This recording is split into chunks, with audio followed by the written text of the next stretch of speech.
and welcome to another episode of the Farr Show, where I am Damien Farr, and tonight we're talking about...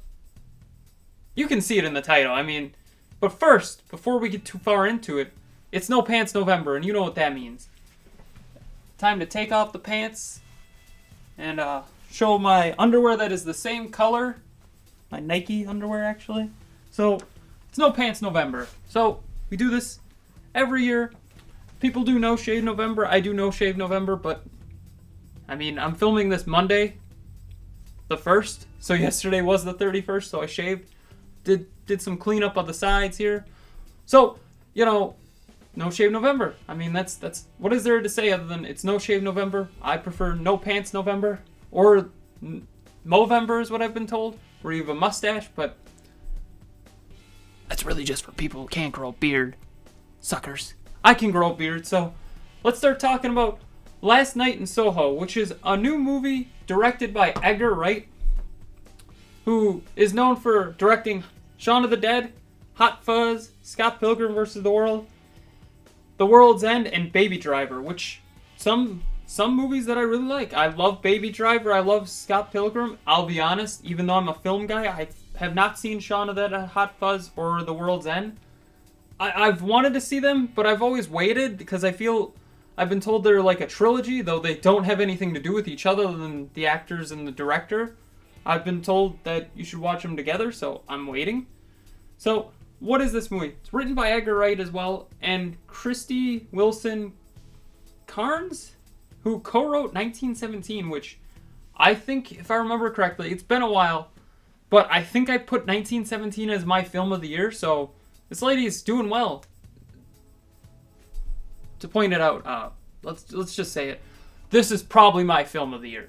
I know I just said Last Duel was my film of the year, and I just said Shang-Chi was film of the year before that. But this year has been such a weird year, because we're getting so many movies from last year that just didn't release, pushed to this year, and then some movies that they finished earlier this year, and we're like, well, let's release them. Or finished late last year, and they're like, let's just release them, because they were supposed to come out. Why not? And I love it. There's been some great movies. This has been a good year for movies. If you're a movie fan, you're loving it. Because there's some good movies, there's some bad movies, there's a lot in between. So, I've been loving this deal that movies are back. But, big issue that I've been having is, there's too many movies coming out. I want to say, I'm not going to list every one of them, but I have my best of the year films already. I got the spreadsheet done. For the most part, other than adding films as they go along, because that's what I do. I start with first one that I see in the year, and then continue on.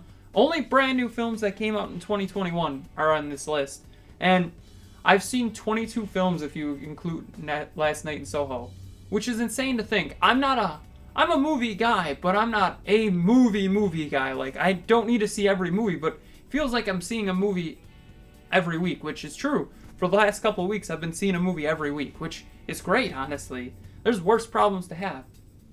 So, this is a psychological thriller, like I said. It's hard to explain. It's like a horror movie, but it's really psychological.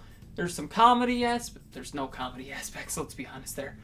It's a good movie, though. I don't know how to categorize it, but the internet said psychological thriller, so I'm just going to go with that. Where we got a good cast here. Let's start talking about this cast here. We got Thomas McKenzie as Ellie Turner. I think the biggest thing to point out, all I know her from is Jojo Rabbit, and she was amazingly funny in Jojo Rabbit, but this was like a movie that she had to be insane, for lack of a better term, and I think she pulled it off well. She did a great job. Honestly, I think she was perfect for the role. I think. I don't know who else I would have picked here. Other than maybe, just maybe, hear me out, Anna Taylor-Joy as Sandy, who could have been the main lead. These two really, I would just say, carry the film. Don't get me wrong, there's other great actors in this movie, and that's not saying anything against them. It's just these two. Thomas McKenzie alone, I would push to maybe even say Best Actress award. Do I think that's gonna happen? I don't do anything with the Academy Awards. I would love to, but I have no say in it. But I think she should be in the the conversation. I think the movie came out a bit too early for it because, let's be honest, Oscar bait movies are November and December. This came out a little bit before November, so we're kind of at that point where we're in a gray area. But I think she'd be great. Then we got Matt Smith as Jack. I don't know who he is. I've been told he's in Doctor Who. No offense to any Doctor Who fans, have not watched the show. And then we got Terrence Stamp as Lindsay, which another great actor in this movie. There's a lot of great actors and actresses in this movie that I'm not going to list. Those are the main, like, 4 that I would say. They reoccur throughout the movie. And I think, great movie. Honestly, once again, film of the year probably. I don't want to go too much into the plot because once I get more into the plot, it kind of spoils more of the movie. So we're not going to go too far into it other than Ellie moves to London for fashion school. And she doesn't like her roommate, so she moves out, gets an apartment, starts having weird dreams about a girl named Sandy, excuse me.